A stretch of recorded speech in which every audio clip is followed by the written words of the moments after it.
주님께서 여러분과 함께 루카가 전한 거룩한 복음입니다. 그 무렵 마리아는 길을 떠나 서둘러 유다 산악 지방에 있는 한 고을로 갔다. 그리고 스가랴의 집에 들어가 엘리사벳에게 인사하였다. 엘리사벳이 마리아의 인사말을 들을 때 그의 태안에서 아기가 뛰놀았다. 엘리사벳은 성령으로 가득 차 큰 소리로 외쳤다. 당신은 여인들 가운데에서 가장 복되시며 당신 태중의 아기도 복되십니다. 내 주님의 어머니께서 저에게 오시다니 어찌 된 일입니까? 보십시오. 당신의 인사말 소리가 제 귀에 들리자 저의 태안에서 아기가 즐거워 뛰놀았습니다. 행복하십니다. 주님께서 하신 말씀이 이루어지리라고 믿으신 분. 주님의 말씀입니다.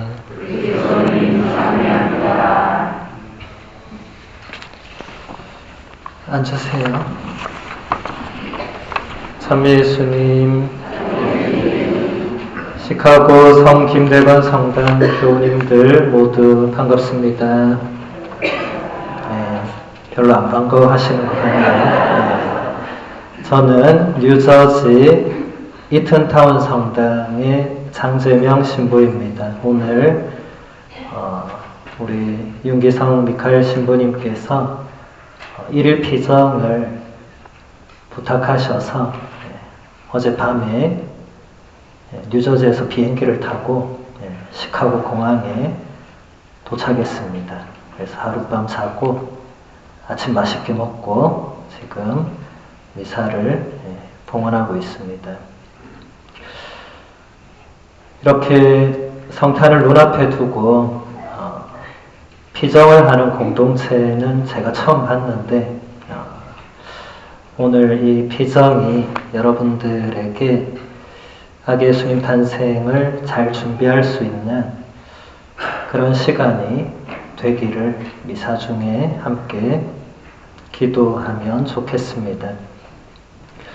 오늘 우리는 대림 시기의 마지막 주일 미사를 봉헌하고 있습니다. 이제 곧 아기 예수님 탄생의 기쁨을 누리는 시간이 올 것입니다. 대림 시기의 마지막 주일에 우리는 성모님과 엘리사벳 성녀가 만나는 이야기를 들었습니다. 두 여인의 만남이 아기 예수님의 탄생과 깊은 연관이 있기 때문에 듣게 되는 것입니다. 한 여인은 메시아의 선구자 세례자 요한의 어머니이시고 다른 한 여인은 메시아의 어머니이십니다. 두 어머니의 만남에서 메시아의 선구자와 메시아와의 만남도 이루어집니다. 세례자 요한은 어머니의 태 안에서 기뻐 뛰놀았습니다. 메시아를 만났기 때문입니다. 우리도 요한처럼 아기 예수님 탄생에 기뻐 뛰놀아야 합니다. 세상 사람들은 아기 예수님의 탄생과 아무런 상관없이 성탄절을 기뻐합니다. 그들이 기뻐하는 이유는 아마도 성탄절이 신앙과 종교를 넘어서 대중적인 축제로 자리를 잡았기 때문일 것입니다. 저도 예전에 로마 유학 시절에 성탄이 다가오기를 간절히 손꼽아서 기다렸는데 그 이유는 성탄절부터 2주 동안 방학이었기 때문입니다. 아기 예수님 탄생의 기쁨보다 방학의 기쁨이 학생 신부로서 훨씬 더 컸던 것입니다. 이처럼 성탄은 많은 사람들에게 본질적인 내용보다는 다른 무언가로 기쁨을 제공하고 있습니다. 그렇지만 우리 신앙인들에게 성탄의 기쁨은 아기 예수님의 탄생 때문입니다. 오늘 복음에 나오는 세례자 요한의 기쁨이 우리 신앙인들의 기쁨이 되어야 할 것입니다. 요한은 어머니의 태 안에 있는 아기였지만 아기 예수님의 오심을 기뻐했습니다. 우리도 신앙에 있어서는 어린 아기 같을지라도 아기 예수님의 오심을 기뻐할 수 있고 기뻐해야 합니다.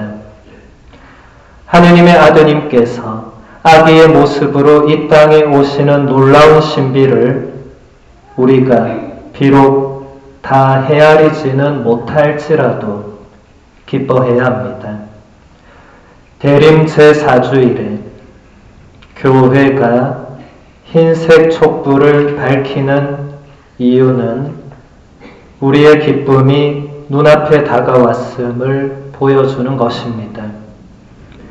아기 예수님 탄생에 결정적인 역할을 하신 분은 성모님이십니다.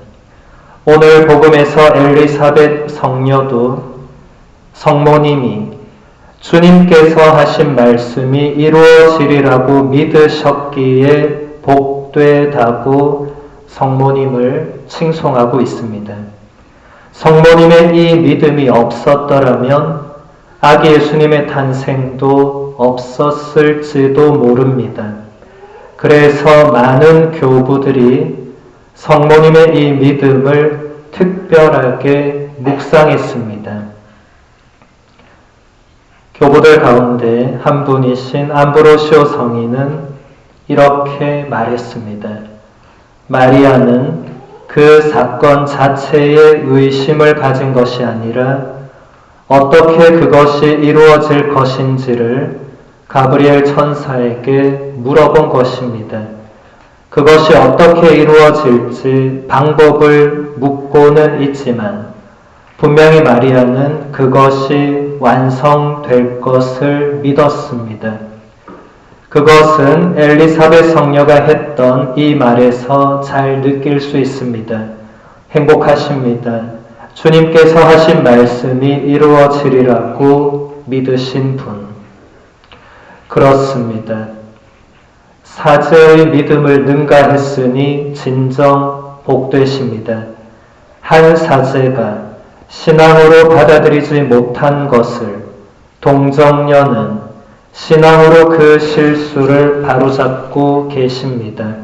세상을 구원하시려는 주님께서 당신의 사업을 마리아와 함께 시작하신다는 것은 그렇게 놀랄 일이 못 됩니다.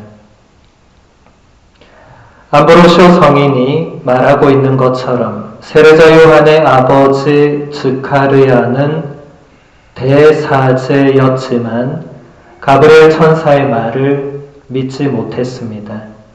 반면에 성모님은 시골 처녀였지만 가브리엘 천사의 말을 믿었습니다. 성모님의 이 믿음이 아기 예수님을 잉태하고 낳으시는 데에 결정적인 역할을 한 것입니다. 이러한 믿음은 그 어떤 시련과 고통이 닥쳐와도 견뎌낼 수 있는 믿음이기에 기쁨으로 이어지게 됩니다. 아기 예수님 탄생의 기쁨도 마찬가지입니다. 성모님이 지니셨던 믿음이 아기 예수님 탄생의 기쁨으로 이어집니다. 그 믿음을 알아본 엘리사벳 성녀도 기쁨을 누리게 되었습니다. 우리가 성모님의 믿음을 조금이라도 지니고 있다면 아기 예수님 탄생의 기쁨을 누릴 것입니다. 성모님의 믿음을 한마디로 표현하면 하느님께는 불가능한 것이 없음을 믿는 것입니다. 동정녀가 남자와의 결합 없이 아기를 잉태하고 낳는다는 것은 인간적으로 불가능한 일입니다. 성모님도 그 불가능함을 잘 아셨기에 가브리엘 천사에게 그것이 어떻게 가능한지를 물어본 것입니다.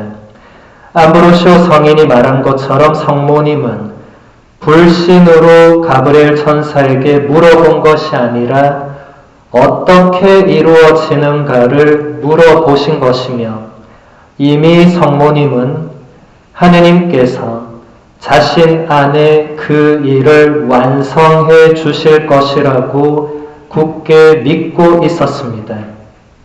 성모님은 동정녀의 몸으로 아기를 잉태하고 낳게 되면 율법에서 그런 경우에 어떻게 하는지도 잘 알고 계셨습니다. 요셉 성인도 그것을 잘 알고 있었기에 성모님의 잉태 소식을 들었을 때 남모르게 성모님과 파혼하려고 했습니다. 성모님은 그런 율법을 알고 계셨음에도 가브리엘 천사를 통한 하느님의 뜻에 순종했습니다. 이 순종의 응답으로 이미 성모님은 자신의 생명을 온전히 모두 다 하느님께 봉헌한 것입니다. 생명의 주인이신 분께서 하시는 일이라면 자신의 생명이 희생될지라도 그대로 따르겠다는 성모님의 이러한 믿음은 후대의 모든 순교자들에게 본보기가 되었습니다. 그런 의미에서 성모님은 그리스도교의 첫 번째 순교자라고 할 수 있습니다. 동정녀가 아들을 잉태하고 낳은 엄청난 사건은 성모님의 순교와도 같은 믿음이 있었기에 단순한 신화에 그치지 않고 인류 구원의 결정적인 사건이 될 수 있었습니다. 이 미사로 우리는 대림 시기를 거의 마무리하고 아기 예수님의 탄생을 준비합니다. 오후에 이어지는 피정이 그 준비를 도와주는 시간이 될 것입니다. 성모님께서 우리의 준비를 도와주시기를 청하며 이 미사를 정성껏 봉헌합시다.